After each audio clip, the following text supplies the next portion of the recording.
ಕಾಂಗ್ರೆಸ್ನಲ್ಲಿ ಕದನ ವಿರಾಮ ಘೋಷಣೆ ಆಗಿದ್ದು ಸಿದ್ದರಾಮಯ್ಯ ಡಿಕೆಶಿ ನಡುವೆ ಗದ್ದುಗೆ ಗುದ್ದಾಟ ಮುಂದುವರೆದಿದೆ. ಈ ಮಧ್ಯೆ ಸತೀಶ್ ಜಾರಕಿಹೊಳಿ ಜಾಣ ನಡೆ ಅನುಸರಿಸುತ್ತಿದ್ದಾರೆ.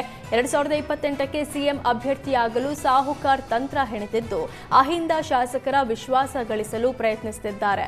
ಅಹಿಂದ ಶಾಸಕರಿಗೆ ಲೋಕೋಪಯೋಗಿಯಿಂದ ಅನುದಾನ ಬಿಡುಗಡೆ ಮಾಡಲಾಗಿದೆ.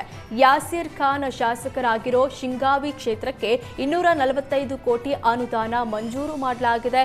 ಅಹಿಂದ ಮತದಾರರು ಇರೋ ಕ್ಷೇತ್ರಗಳೇ ಸಾಹುಕಾರ್ ಟಾರ್ಗೆಟ್ ಮಾಡಿದ್ದು ಬೈ ಎಲೆಕ್ಷನ್ ಬಳಿಕ ಶಿಗ್ಗಾವಿಗೆ 5ಕ್ಕೂ ಹೆಚ್ಚು ಬಾರಿ ಭೇಟಿ ನೀಡಿದ್ದಾರೆ.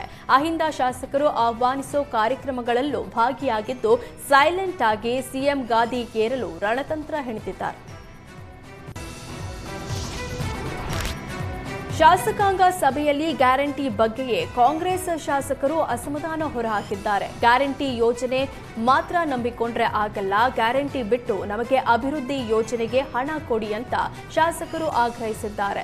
ಜನರು ಗ್ಯಾರಂಟಿಗಳ ಬಗ್ಗೆ ಶ್ಲಾಘನೆ ಮಾಡಿ ಮಾತಾಡ್ತಿಲ್ಲ. ಗ್ಯಾರಂಟಿ ನಂಬಿಕೊಂಡು ಚುನಾವಣೆ ಎದುರಿಸಲು ಸಾಧ್ಯವಿಲ್ಲ. ರಸ್ತೆ, ದೇವಸ್ಥಾನ, ಸಭಾಭವನ ಅಭಿವೃದ್ಧಿಗೆ ಹಣ ಬೇಕು. ನೆರವಿಗೆ ಬರುವಂತೆ ಸಿಎಂ ಡಿಸಿಎಂ ಮುಂದೆ ಶಾಸಕರು ಮನವಿ ಮಾಡಿದ್ದಾರೆ. ಅನುದಾನ ನೀಡುವಂತೆ ಸಿದ್ದು ಡಿಕೆಶಿ ಮುಂದೆಯೇ ಶಾಸಕರು ಹಕ್ಕೊತ್ತಾಯ ಮಾಡಿದ್ರು. ಬೆಳಗಾವಿ ಜಿಲ್ಲೆ ವಿಭಜನೆ ಮಾಡಿ ಅಥಣಿ ಜಿಲ್ಲೆ ಮಾಡುವಂತೆ ಆಗ್ರಹಿಸಿ ಅಥಣಿ ಪಟ್ಟಣ ಬಂದ್ ಮಾಡಲಾಗಿದೆ. ಅಂಗಡಿ ಮುಗ್ಗಟ್ಟು ಬಂದ್ ಮಾಡಿ ಅಂಬೇಡ್ಕರ್ ವೃತ್ತದಲ್ಲಿ ಟೈರ್ಗೆ ಬೆಂಕಿ ಹಚ್ಚಿ ಹೋರಾಟ ಮಾಡಿದ್ದಾರೆ.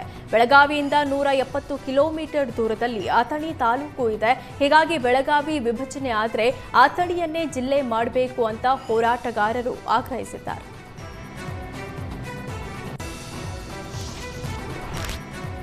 ದ್ವೇಷ ಭಾಷಣ ತಡೆ ಬಿಲ್ಗೆ ಬಿಜೆಪಿ ನಾಯಕರು ಕೆಂಡ ಕಾರಿದ್ದಾರೆ. ಕೋಮು ಸೌಹಾರ್ದತೆ ಹಾಳು ಮಾಡೋದೇ ಇದರ ಉದ್ದೇಶ ಅಂತ ವಿಪಕ್ಷ ನಾಯಕ ಆರ್ ಅಶೋಕ್ ಗುಡುಗಿದ್ದಾರೆ. ಮತ್ತೊಂದೆಡೆ ಮಾತನಾಡೋರ ಬಾಯಿ ಕಟ್ಟಿ ಹಾಕುವ ಯತ್ನ ಅಂತ ಆರಗ ಕಿಡಿಕಾರಿದ್ದಾರೆ. ವಿಪಕ್ಷಗಳನ್ನ ಹಣಿಯೋಕೆ ಈ ಕಾನೂನು ಅಂತ ಛಲವಾದಿ ಆಕ್ರೋಶ ವ್ಯಕ್ತಪಡಿಸಿದ್ರು. ಸರ್ಕಾರವೇ ದ್ವೇಷ ಬಿತ್ತುವ ಕೆಲಸ ಮಾಡ್ತಿದೆ ಅಂತ ಚನ್ನಬಸಪ್ಪ ಕಾಂಗ್ರೆಸ್ ಸರ್ಕಾರದ ವಿರುದ್ಧ ಮುಗಿಬಿದ್ದಿದ್ದಾರೆ.